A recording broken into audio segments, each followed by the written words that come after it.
আমি এক টুকরা আয়াতে কারিমা তেলাওয়াত করেছি সূরা কাহাফ থেকে। শুক্রবারে সূরা কাহাফ তেলাওয়াত করা সুন্নাত। শুক্রবারে সূরা কাহাফ এক সপ্তাহ প্রত্যেক জুমার দিনে সূরা কাহাফ তেলাওয়াত করলে মাঝখানে এক জুমা থেকে আর জুমার মাঝখানে যে সময়, এই সময় আমার রাসূলের সাথ করেছেন মাথার মধ্যে আল্লাহ একটা ছায়া দেয়, ছায়া নূরি ছায়া এক সপ্তাহ পর্যন্ত রক্ষা করবেন, হেফাজত করবেন। এই আয়াতে আল্লাহ রাব্বুল আলামিন ইরশাদ করেছেন, বিসমিল্লাহির রহমানির রহিম, ওয়াসবির মাল্লাযীনা ইয়াদউনা রাব্বাহুম মাল্লাযীনা ইয়াদউনা রাব্বাহুম বিল গাদাওয়াতি ওয়াল আশিয়্যি আল্লাযীনা ইয়াযকুরুনাল্লাহ, যে সমস্ত মানুষ আল্লাহর ইয়াদগারি করে ওই সমস্ত মানুষের সাথে থেকে আল্লাহর কাছে ধৈর্য ধারণ করো। সকলে বলে সুবহানাল্লাহ। ওয়াসবির মাল্লাযীনা ইয়াদউনা রাব্বাহুম বিল গাদাওয়াতি ওয়াল আশিয়্যি, সকালে আল্লাহকে ডাকে, সন্ধ্যায় আল্লাহকে ডাকে, রাত দিন আল্লাহকে ডাকে, 24 ঘন্টা আল্লাহকে ডাকে। যে সমস্ত বান্দা আল্লাহর ইয়াদগারি করে, আল্লাহকে স্মরণ করে, আল্লাহ জিকির করে, ওই সমস্ত মানুষের সাথে তুমিও নিজেকে লাগাই রাখো। লাগাই রেখে তাদের সাথে সবরকারীদের মধ্যে সবর করা শক্তি সামর্থ্য অর্জন করো। সকলে বলে সুবহানাল্লাহ। ইরিদুনা ওয়াজহাহু, শুধু জিকির করলে হবে না, আল্লাহকে ডাকলে হবে না, এরাদা করে ওই সমস্ত মানুষগুলো এরাদা করে আল্লাহর রেজামন্দি, আল্লাহকে সন্তুষ্ট করা কামনা করে। ইরিদুনা ওয়াজহাহু, যে সমস্ত মানুষ সকাল সন্ধ্যা আল্লাহকে ডাকে এবং আল্লাহর সন্তুষ্টি কামনা করে, আল্লাহর রেজামন্দি তালাশ করে, ওই সমস্ত মানুষের সাথে নিজেকে সম্পৃক্ত রাখো। যে সমস্ত মানুষগুলো আল্লাহর জিকির করে সকাল সন্ধ্যা, মানে আল্লাহ আল্লাহ জিকির আমরা এটা বুঝি। আল্লাহ বলতেছেন, উদউনি আস্তাজিব লাকুম, আও বান্দা তুমি আমাকে ডাকো, আমাকে স্মরণ করো, আমাকে ইয়াদগারি করো। উদউনি আস্তাজিব লাকুম, আমাকে ডাকলে আমি জবাব দিই। উদউনি আস্তাজিব লাকুম, আবার বলতেছেন ফাযকুরুনি আযকুরুকুম, আমাকে স্মরণ করো, আমি তোমাকে স্মরণ করিব। সুবহানাল্লাহ। আল্লাহকে স্মরণ করা, আল্লাহর জিকির মানে কি? মুখে আল্লাহ জিকির করি, অঙ্গ প্রত্যঙ্গ দিয়ে আল্লাহ জিকির করতে হবে। অঙ্গ প্রত্যঙ্গ দিয়ে আল্লাহ জিকির করতে হবে। কিভাবে? অঙ্গ প্রত্যঙ্গ সকাল সন্ধ্যা গুনার কাজ থেকে বিরত রেখে সওয়াবের কাজের মধ্যে হাত বাড়াও। সওয়াবের কাজের মধ্যে হাত বাড়ানো, এটা আল্লাহর জিকির। গুনার কাজ থেকে হাত গুটাই রাখা, এটা আল্লাহর জিকির। আপনার মনে ইচ্ছে হয়েছে যে আমি এখন গুনার কাজ করব, কিন্তু আল্লাহর ভয়ে গুনার কাজ থেকে হাত সরাই ফেলা, কাকে স্মরণ করে? আল্লাহকে স্মরণ করে, এটা আল্লাহর জিকির। গুনার কাজ থেকে হাত গুটাই রাখা, সওয়াবের কাজে হাত বাড়া, এটা আল্লাহর জিকির। মুখে আল্লাহর জিকির আছে, কিন্তু হাত পা চোখ জিহ্বা এগুলো দিয়ে গুনাহ করে, অঙ্গ প্রত্যঙ্গ দিয়ে গুনাহ করে, তাহলে আল্লাহ জিকির হইল? আল্লাহর জিকির মানে অন্তরেও আল্লাহ জিকির থাকতে হবে, অঙ্গ প্রত্যঙ্গ হাত পা চোখ কান সবগুলো আল্লাহর রেজামন্দির কাজে ব্যয় করা মানে হচ্ছে আল্লাহর জিকির করা। সকলে বলে সুবহানাল্লাহ। মুখে মানুষের সমালোচনা করে, মনে আল্লাহর জিকির আছে, হবে না। হাত দিয়ে মানুষকে আঘাত করে, মুখে আল্লাহর জিকির আছে, তাহলে হাত দিয়ে হাতটা আল্লাহ যেটা যেখানে চালাইতে মানা করছে সেখানে চালাইছে, তাহলে আল্লাহকে স্মরণ করে নাকি? পা দিছে যে প্রত্যেক পায়ে ভালো কাজ করার জন্য, ভালো কাজ করতে যাওয়ার সময় আল্লাহকে স্মরণ করে প্রত্যেক কদমে কদমে। নামাজ জামাতে আদায় করার জন্য বান্দা তুমি যখন মসজিদে আসো, ঘর থেকে যখন বের হয়েছো, প্রতি কদমে কদমে আল্লাহ জিকির। মুখে আল্লাহ জিকির না করলেও কদমে কদমে আল্লাহ জিকির। কদম যাচ্ছে মসজিদের দিকে, প্রত্যেকটা পা মসজিদের দিকে যাচ্ছে, আল্লাহর জিকির হচ্ছে। মুখে আল্লাহ জিকির না করলেও কদম যতক্ষণ চলবে ততক্ষণ আল্লাহ জিকির হিসেবে আমার মধ্যে লেখা হবে। সুবহানাল্লাহ। তাহলে আল্লাহ জিকির মানে শুধু মুখে আল্লাহ জিকির, অন্তরে আল্লাহ জিকির নয়, অঙ্গ প্রত্যঙ্গ সবগুলো সওয়াবের কাজে যতক্ষণ রত থাকবে। জমিনের মধ্যে গিয়ে রোপণ করতেছেন, ভালো কাজ না খারাপ কাজ? ভালো কাজ। সওয়াবের কাজ না গুনার কাজ? সওয়াবের কাজ। এটা যতক্ষণ চলবে এতক্ষণ জিকির হবে। সকলে বলে সুবহানাল্লাহ। খালি শুরুতে বিসমিল্লাহ আল্লাহর নাম দিয়ে শুরু করতে হবে, কার নাম দিয়ে? আল্লাহর নাম দিয়ে। ক্বালা রাসূলুল্লাহ সাল্লাল্লাহু আলাইহি ওয়াসাল্লাম, নবী ইরশাদ করেছেন, কুল্লু আমরিন জিশান লাম ইয়াবদা বিসমিল্লাহি ফাহুয়া আকাতাউ ওয়া আবতাউ। ভালো কাজ যত আছে সবগুলো আল্লাহর নাম দিয়ে শুরু করতে হবে, গুনার কাজ নয়। কুল্লু আমরিন জিশান, জিশান মানে ভালো কাজ, লাম ইয়াবদা বিসমিল্লাহি, যদি আল্লাহর নাম দিয়ে শুরু করা না হয়, ফাহুয়া আকাতাউ ওয়া আবতাউ, আমার নবী বলতেছেন এটা অসম্পূর্ণ না, কাজ হয়, এটা পরিপূর্ণ হয় না। আল্লাহর নাম দিয়ে শুরু করার পরে যত কাজ হবে, আল্লাহর নাম না নিলেও সবের কাজ, সবগুলোতে কাজ জিকির হবে, আল্লাহর জিকির। জমিনের মধ্যে মাটি কোপাচ্ছেন, প্রথম কোপের মধ্যে আল্লাহ জিকির দিয়ে শুরু করেছেন বিসমিল্লাহ বলে, এরপরে যত কোপ দিবেন সবগুলোতে আল্লাহর জিকির হবে। কেন? এটা সবের কাজ। সবের কাজের মধ্যে যতক্ষণ অঙ্গ প্রত্যঙ্গ চলবে ততক্ষণ কাজ জিকির হবে, আল্লাহ জিকির হবে।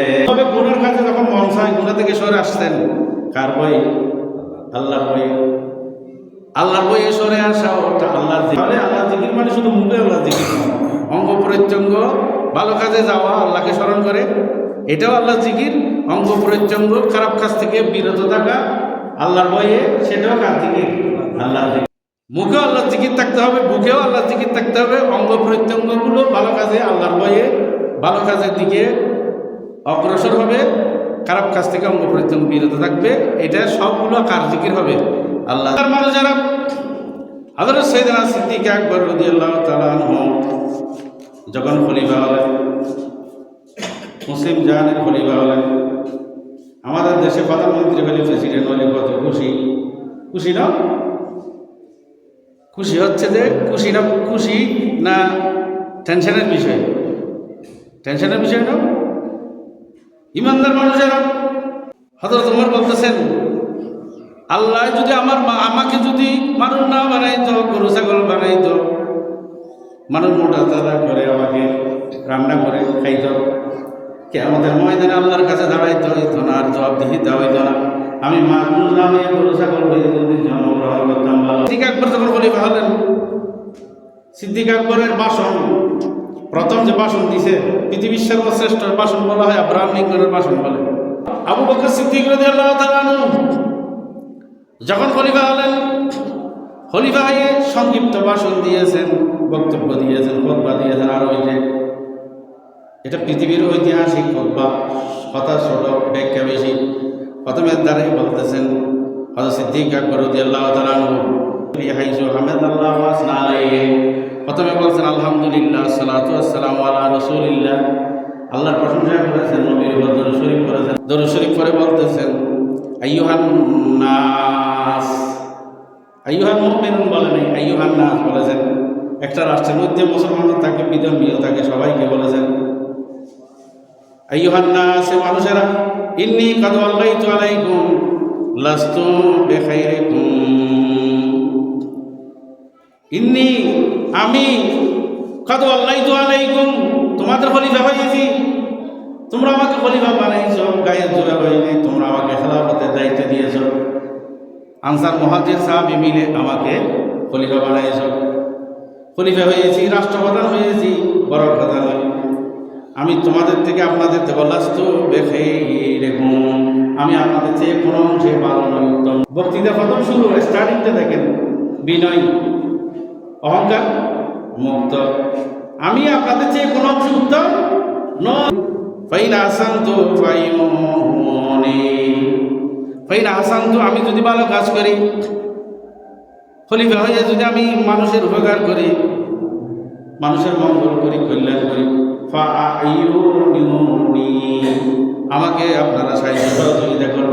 আর যদি ওয়াইন আসাতু ফাকুমুনি, আর যদি আমি খারাপ কাজ করি, আমাকে ঠিক করে দেবেন, আমি বেঠিক হলে ঠিক করে দেবেন, আমি ভুল করলে দেখাই দিবেন, আমি অন্যায় করলে শোধরাই দিবেন, ঠিক করে দেবেন। সুবহানাল্লাহ। পৃথিবীর কোন রাষ্ট্রপ্রধান এইভাবে বক্তব্য দেয়, আমি আপনাদের চেয়ে কোনো অংশ উত্তম নই, আমি খলিফা হয়েছি, বড় কথা নয়।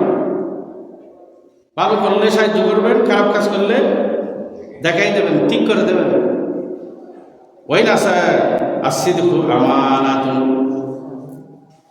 সিদ্দিক, হযরত সিদ্দিক আকবরের লকব সিদ্দিক না, আবু বকর সিদ্দিক রাদিয়াল্লাহু তাআলা আনহু।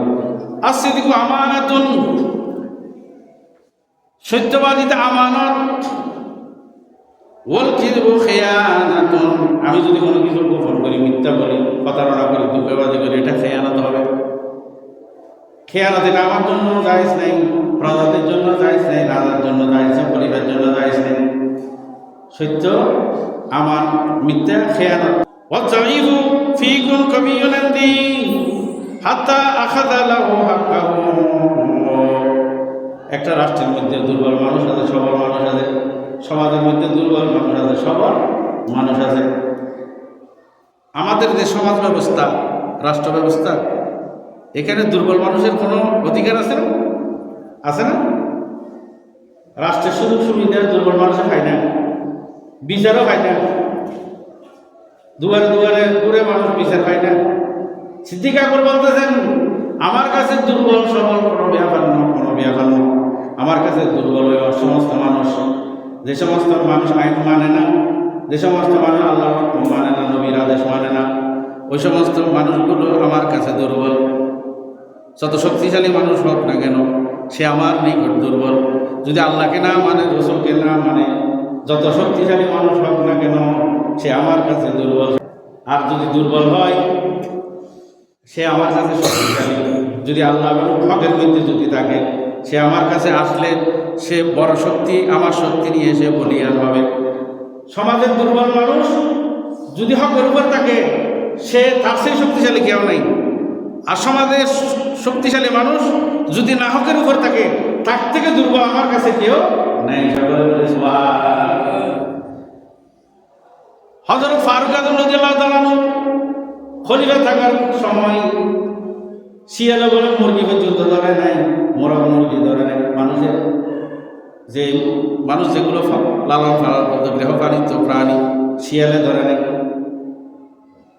একদিন বলে এক মহিলার মুরগি নাকি শিয়ালে নিয়ে গেছে। বুড়ি বলতেছে, উমর কি মারা গেছে নাকি? আমার মুরগি কেমনে শিয়ালে নেই? আমার মুরগি কেমনে শিয়ালে ধরে? উমর কি দুনিয়াতে নেই? আসলে সেদিন হযরত ওমর রাদিয়াল্লাহু তাআলা ইন্তেকাল করেছেন। সকলে বলে, যে শাসন থেকে আমি রেহাই পাব না, পশু পাখিরা পর্যন্ত, কীট পতঙ্গ পর্যন্ত বুঝতে পারত হযরত ওমরের শাসনের কবল থেকে রেহাই। ওয়াল কাবিয়্যু ফীকুম যায়ীফুন ইনদি হাত্তা আখাযা মিনহুল হাক্কা, হাত্তা আখাযা মিনহুল হাক্কা। হকের বেলায় দুর্বল হলে আমার কাছে শক্তিশালী। আমাদের দেশে দুর্বলের কোনো স্থান আছে না? আছে না? দুর্বলের দাম আছে নাই। এটা ওই খেলাফত নাই, যে কারণে খেলাফত আলা মিনহাজুন নবুওয়াত। খেলাফত যদি প্রতিষ্ঠিত হয় এ দেশে, প্রকৃত খেলাফত সিদ্দিক আকবরের মতো, ফারুক আজমের মতো, ওসমান জিন্নুরাইন, মওলা আলী শের খোদা মডেল দেখাই গেছেন আমাদেরকে।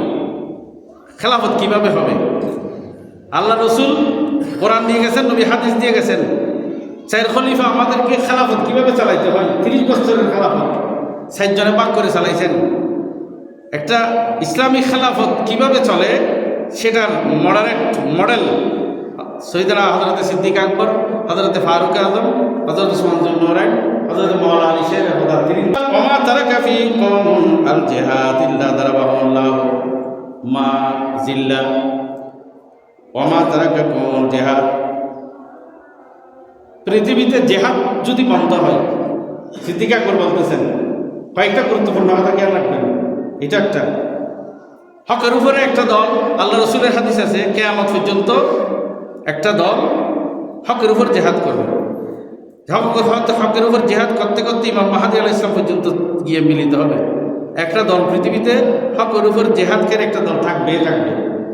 হকের জেহাদ যদি বন্ধ হয়, কোনো মুসলমান যদি হকের জেহাদ বন্ধ করে, সিদ্দিক আকবর বলতেছেন, হকের উপর জেহাদ যদি না করে, ওই মুসলমান জিল্লাতি হবে, বেইজ্জতি হবে। সিদ্দিক আকবর জেহাদ করেছেন। খলিফা প্রথম নম্বর জেহাদ দুই জাতের সাথে জেহাদ করেছেন। আল্লাহ রসুল যখন দুনিয়া থেকে চলে গেলেন, কিছু কিছু মুসলমান মরতে হয়ে গেল ফরতাদ্দা আনিল ইসলাম, মুসলমান ইসলাম ত্যাগ করে চলে গেছে, কাফের হয়ে গেছে। কিছু কিছু জাকাত দিতে অস্বীকার করেছে। কি দিতে? জাকাত দিতে। নামাজ পড়ে, রোজা রাখে, জাকাত দিতে না। দুইটা সমস্যা। আরেকটা সমস্যা, একজন ব্যক্তি নবী দাবি করেছে, নাম হচ্ছে মুসাইলামা। তাহলে কয়টা সমস্যা? তিনটা সমস্যা। এনে অরণ্য সিদ্দিক আকবর আল্লাহ রসুল দুনিয়া থেকে যখন চলে যাচ্ছেন, আয়েশা সিদ্দিকাকে বলতেছেন, এ আয়েশা মুলা আবু বকর, আয়েশা লিয়া বিঘ্না আছে, আয়েশা তুমি আবু বকরকে ডাকো, আমি তো অসুস্থ, নামাজ পড়াইতে যাইতে পারতেছি না, আমার মুসল্লার মধ্যে দাঁড়িয়ে সিদ্দিককে নামাজ পড়াই দিদি মামতি করতে বলো, সুবহানাল্লাহ। আয়েশা সিদ্দিকা বলতেছেন, ইয়া রাসূলুল্লাহ, উনি তো নরম দিলেন মানুষ, আপনার যেই জায়নামাজে দাঁড়িয়ে ইমামতি করেছেন, সে জায়নামাজে দাঁড়িয়ে ইমামতি কোনোদিনও করতে পারবে না আপনার স্থানে দাঁড়িয়ে। এমনি নরম দিলেন মানুষ, খলিফা হইয়া নরম আছে না? খলিফা হওয়ার পরে নরম নাই। এক নম্বর সমস্যা, ফরতাদ্দা আনিল ইসলাম, কিছু সংখ্যক মানুষ ইসলাম ত্যাগ করেছে, আর কিছু সংখ্যক মানুষ যাকাত দিতে অস্বীকার করেছে। আর একজন ব্যক্তি নবীর দাবি করেছে, নাম কি? মুসাইলামা। মুসাইলামা ওকে বলে কাজ্জাব।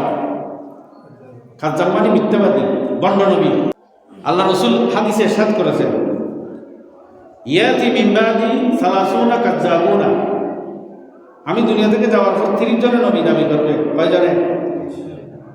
আল্লাহ রসুল আগে ভবিষ্যৎবাণী, ইয়াতি মিন বাদি সালাসুনা কাজ্জাবুনা কুল্লুহুম ইয়াজুমু আন্নাহুম রাসূলুল্লাহ। প্রত্যেকেই গুমন করবে, ধারণা করবে 30 জন আমি যাওয়ার পরে নবী দাবি করবে। ওয়ালাকিন লা নবিয়্যা বাদি, কিন্তু আমি নবী যাওয়ার পরে আর কোনো নবী আসবে না। 30 জনের মধ্যে প্রথম বন্ড নবীর নাম কি? মুসাইলামা। সিদ্দিক আকবর বলতেছেন, খেয়াল রাখুন, এনে নরম, হকের বেলা নরম নেই। হঠাৎ মানুষ সবসময় নরম, এই নরমের দাম কি? নরম গরম দোনো নরম দোনো। হকের বেলা মেতি, অন্যের বেলা কঠোর।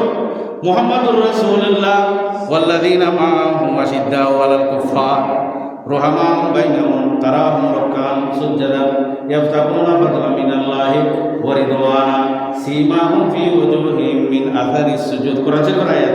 মুহাম্মাদুর রাসূলুল্লাহ, মুহাম্মদ সাল্লাল্লাহু আলাইহি ওয়া সাল্লাম, আল্লাহর রাসূল, মাআহু মুহাম্মদ সাল্লাল্লাহু আলাইহি ওয়াসাল্লামের সাথে যারা আছে, আশিদ্দাউ আলাল কুফফার, কাফেরের বেলায় কঠোর, কাফেরের বেলায় কঠোর। আশিদ্দাউ আলাল কুফফার রুহামাউ বাইনাহুম, নিজেদের বেলায় একজন আরেকজনের প্রতি দয়ালু।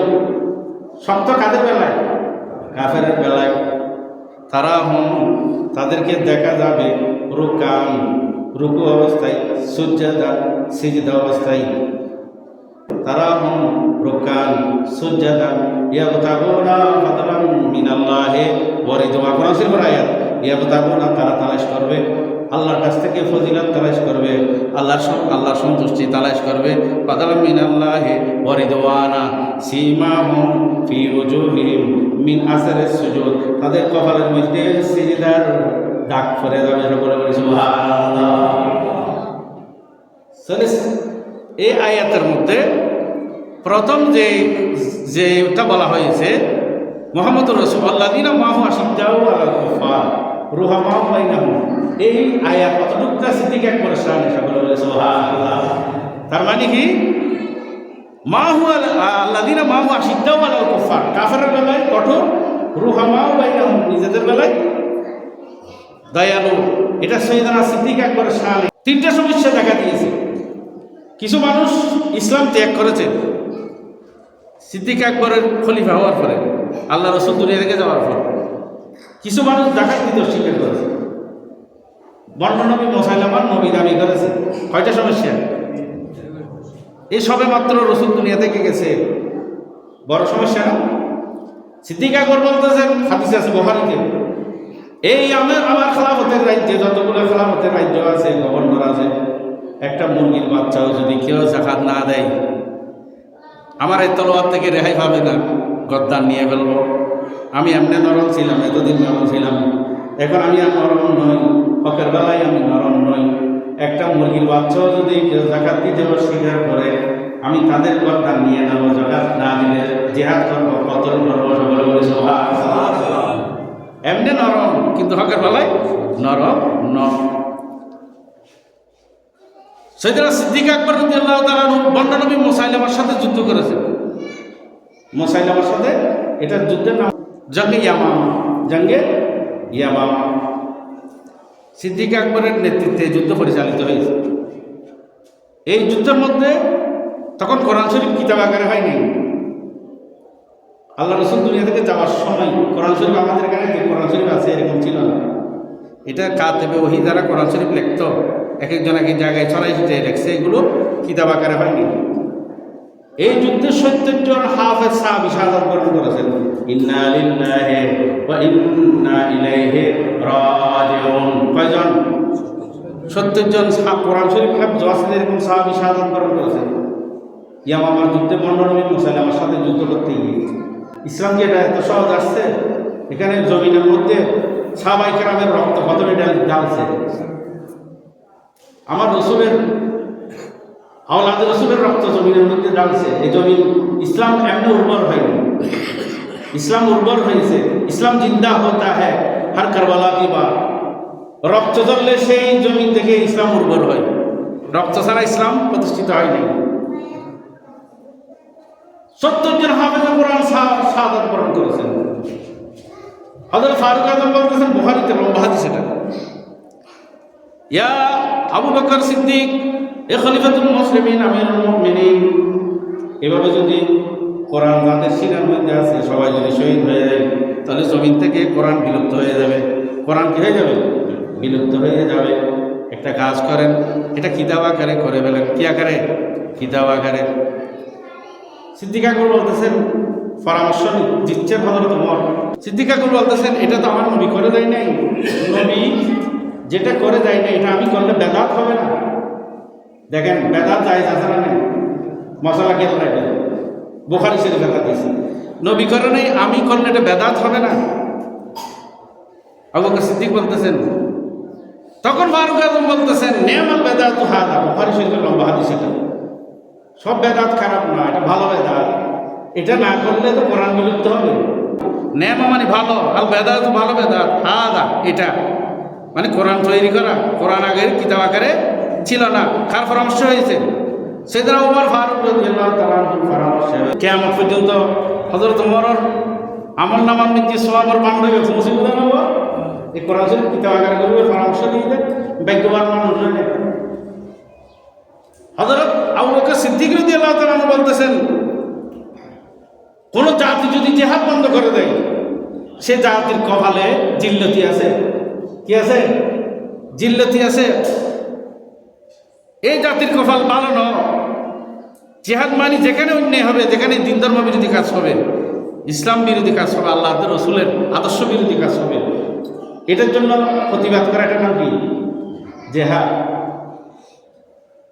ওয়াতিউনি মা আতাতুল্লাহ ওয়া রাসূলুহু, ওয়াতিউনি আমাকে অতক্ষণ পর্যন্ত অনুসরণ করবে, মা আতাতুল্লাহ ওয়া রাসূলুহু।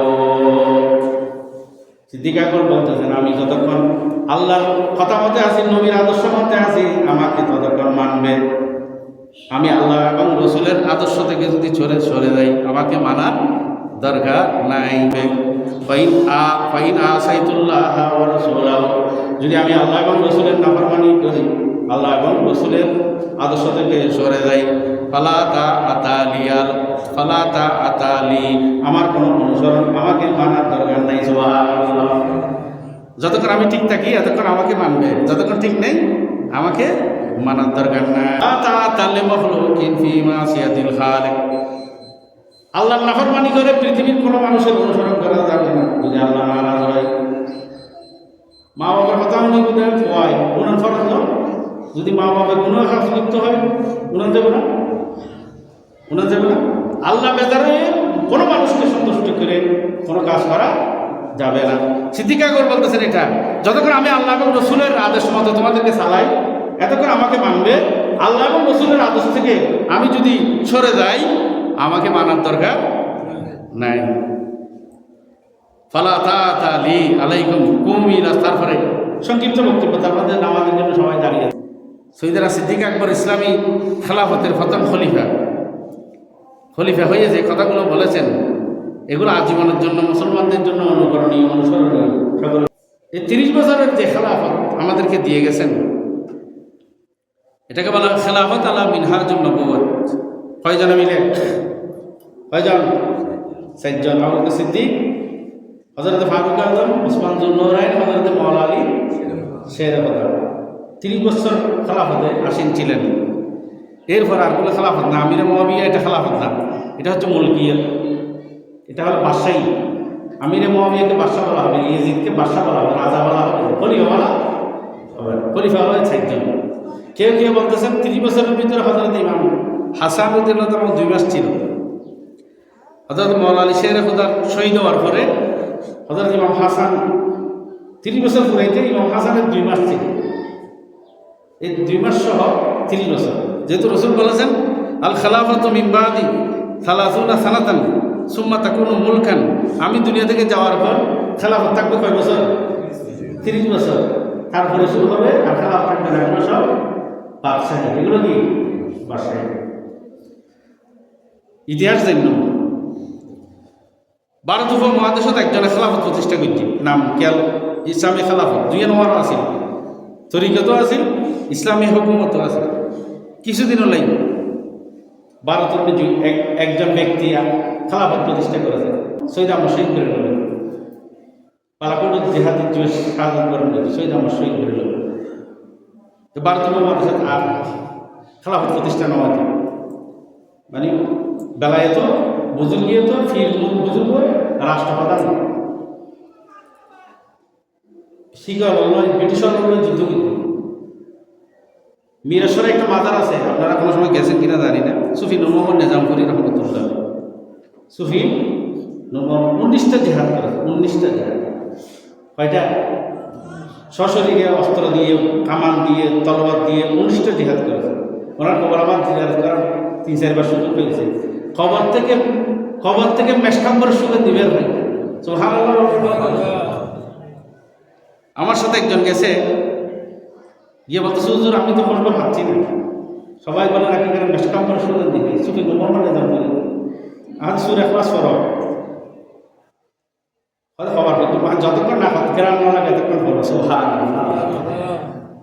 10-15 বার ফিরতে হুজুর হাত তখন লাগে, কি লাগতে খবর তো ঘ্রাণ বাইরে সুগন্ধি বের, সুগন্ধি তার রাখনো তার গদ মেজি দিলেন তো গদ পর্যন্ত লাগে।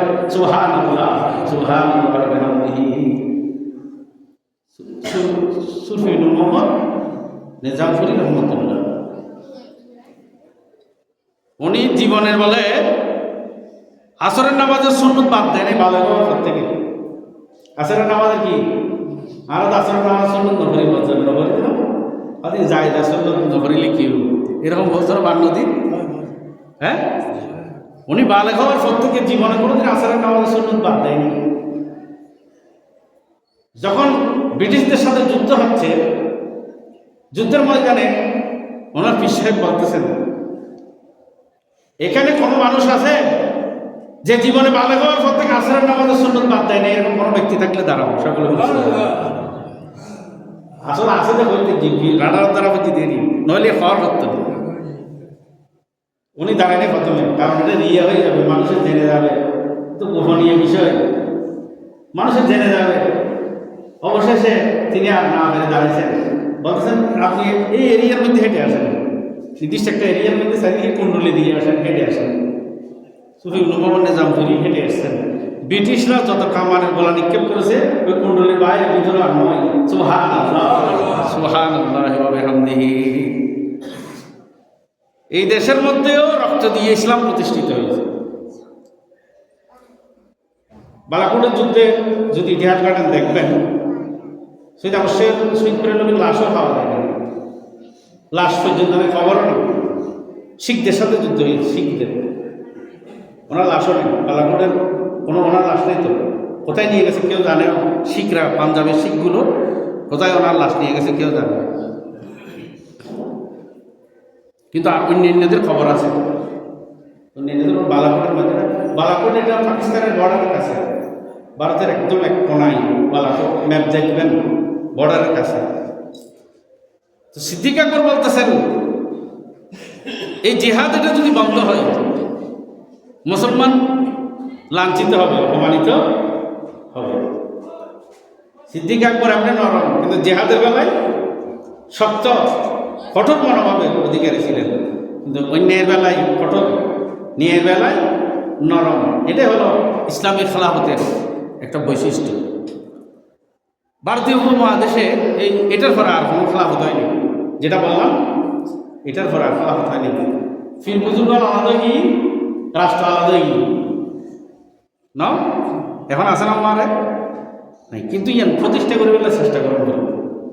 নামাজ রোজা দেন ফরজ, ইয়ান চেষ্টা প্রতিষ্ঠা করে বলে ফরজ ইয়ান অমুক করে মুসলমান করে বেড়িলে আর হইতাম না, হাতটা আছে আগে আগে না আর ভিতর আগে কি না, কিন্তু নিয়ম দিয়ে নিন মধ্যে নিয়মের কথা বলতে ঠিক না। খেলাফত ভিত্তিক রাষ্ট্র ব্যবস্থা, নামাজ রোজা দিলে ফরজ, খেলাফত ভিত্তিক রাষ্ট্র চল ইয়ে ওইভাবে ফরজ চেষ্টা করেন না কি ফরজ, ফরজের মতো ফরজ। খেলাফত 6 বছর ছিল বললাম, 30 বছর। মডেল দেখা গেছে সাহাবায়ে কেরাম 60 জনে, খোলাফায়ে রাশিদিন 60 জন। এটাই হচ্ছে ইসলামী খেলাফত। এই খেলাফতের খলিফা বলতেছে আমি আপনাদের চেয়ে কোনো অংশে দামি নয়, আমাকে ততক্ষণ মানবে যতক্ষণ আমি আল্লাহ রসুলের পথে ঠিক থাকি। আমি যদি আল্লাহ রসুলের আদর্শ থেকে সরে যাই আমাকে মানার কোনো দরকার নেই। আমি দুর্বলদের জন্য সবল, সবলদের জন্য দুর্বল, হকের বেলায় আমি সবলের বেলায় দুর্বল, দুর্বলের বেলায় সবল, দুর্বলের পাশে গিয়ে আমি দাঁড়াই। সৈয়দনা সিদ্দিক আকবর রাদিয়াল্লাহু তাআলা আনহু, এটাই হচ্ছে ইসলামী খেলাফতের বৈশিষ্ট্য।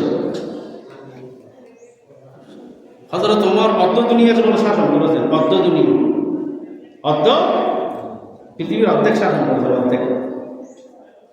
এই খেলাফত, ইসলামী খেলাফতের আল্লাহ রসুলের যুগে তো এত রাজ্য সাম্রাজ্য বাড়েনি। আল্লাহ রসুল ইসলাম দিয়ে গেছেন, কোরআন দিয়ে গেছেন, হাদিস দিয়ে গেছেন, সবগুলো দিয়ে ইসলাম প্রতিষ্ঠা করে গেছেন। কিন্তু সারা পৃথিবীতে মদিনাতে জান্নাতুল বাকিতে আপনি যদি ধ্যান করতে যান, আমি আশ্চর্য হয়ে গেছি, লক্ষ লক্ষ সাহাবীদের খবর গেল কোথায়? ওগুলো তো সব এখানে মদিনাতে দেখাল করার কথা ছিল। গুনে গুনে দেখছি 100-150 উপরে নেই, এত লক্ষ লক্ষ সাহাবীগুলো গেল কোথায়?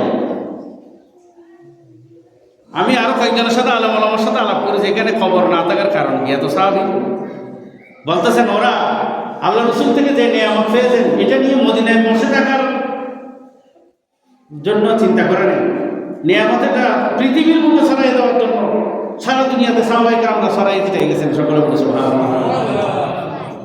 হযরত সাদ বিন আবি ওয়াক্কাস রাদিয়াল্লাহু তাআলা আনহুর কবর কোথায় জানেন? চীনে, গুয়াংজু প্রদেশে, চীনে হযরত সাদ বিন আবি ওয়াক্কাস রাদিয়াল্লাহু তাআলা। এরকম সাহাবায়ে কেরামরা সারা দুনিয়াতে ছড়াই দিতে গেছেন। আল্লাহ রসুলের দিন ধর্ম যেটা আল্লাহ রসুল থেকে নিয়ামত পেয়েছেন, সাহাবায়ে কেরামের খেলাফত, এটা সারা দুনিয়ার মধ্যে প্রতিষ্ঠা করার জন্য সারা দুনিয়ার মধ্যে সবাই চলে গেছেন। সকলে বলে সুবহানাল্লাহ। বাংলাদেশের মধ্যে খাজা মঈনুদ্দিন চিশতি ভারতীয় উপমহাদেশে আসছেন না? হয়তো শাহজালাল ইয়ামানী মুজাদ্দিদ আসছেন না? তলোয়ার সহ নিয়ে আসছেন, দেন না? আসেন কি নিয়ে আসছেন? তলোয়ার নিয়ে আসছেন। গৌরবন্দের বিরুদ্ধে জেহাদ করেছেন হযরত শাহজালাল ইয়ামানী মুজাদ্দিদ। আল্লাহ যে সময় যেটা দরকার সেটা সে তখন দেয়। হযরত শাহজালাল ইয়ামানী মুজাদ্দিদকে আল্লাহ বেলায়েতের এমন শক্তি দিয়েছেন, রাজা গৌরগোবিন্দ জাদু জানতো, জাদুবিদ্যা জানতো, এগুলোর সাথে মোকাবেলা করার জন্য বেলায়েতি শক্তির দরকার আছে। আল্লাহ হযরত শাহজালাল ইয়ামানী মুজাদ্দিদকে জেহাদের শক্তির সাথে সাথে বেলায়েতের শক্তিও দিয়েছেন, যেটার দ্বারা জাদুবিদ্যা নষ্ট হয়। সকলে বলে সুবহানাল্লাহ। হযরত খাজা মঈনুদ্দিন আজমেরি সঞ্জেরি, জয়পাল, তারপরে রামদেও, ওগুলো বড় বড় যোগী শাস্ত্রের ক্ষমতাবান, এত জাদুবিদ্যা জানত। ভারতীয় উপমহাদেশে এরকম আর কেউ জন্ম হবে না। ভারতীয় উপমহাদেশে জয়পাল, রামদেও, এইগুলো এমন জাদু করে যে খাজা মঈনুদ্দিন চিশতিকে আমরা বর্তমান যুগের আলেমা জাদুর কাছে কাঁদিয়ে যাব। হযরত খাজা মঈনুদ্দিন চিশতির সামনে এগুলো কোনো জাদু চলে নাই, বেলায়েতি শক্তি থাকার কারণে। বলে বলে সুবহানাল্লাহ। এগুলো সব গ্রাস করেছে। হযরত আব্দুল্লাহ বাদায়ুনি, একজন জয়পাল নাকি রামদেও, দুইজন ছিল, জয়পাল নাকি রামদেও, একজন মুসলমান হয়েছে। হাজরত মঈনুদ্দিন চিশতি তার নাম দিয়েছেন হযরত আব্দুল্লাহ বাদায়ুনি, মুসলমান হওয়ার পর নাম দিয়েছেন। এখনো অনেকে বলে তিনি এখনো মানুষকে ভারত উপমহাদেশে যারা আজমির শরীফ যায় পতাকায় ফেললে একজন ব্যক্তি গিয়ে তাকে পথ দেখাই দেয়, সেটা হচ্ছে আব্দুল্লাহ বাদায়ুনি, যেটা রামদেও জয়পাল দুজন থেকে একজন মুসলমান হয়েছে। তাকে ডিউটি দিয়েছেন খাজা মঈনুদ্দিন চিশতি, আর ভারত উপমহাদেশে কোনো মানুষ পথ হারাই গেলে আমার দরবার আসলে তুমি তাকে পথ দেখাই দিবে। সকলে বলে সুবহানাল্লাহ।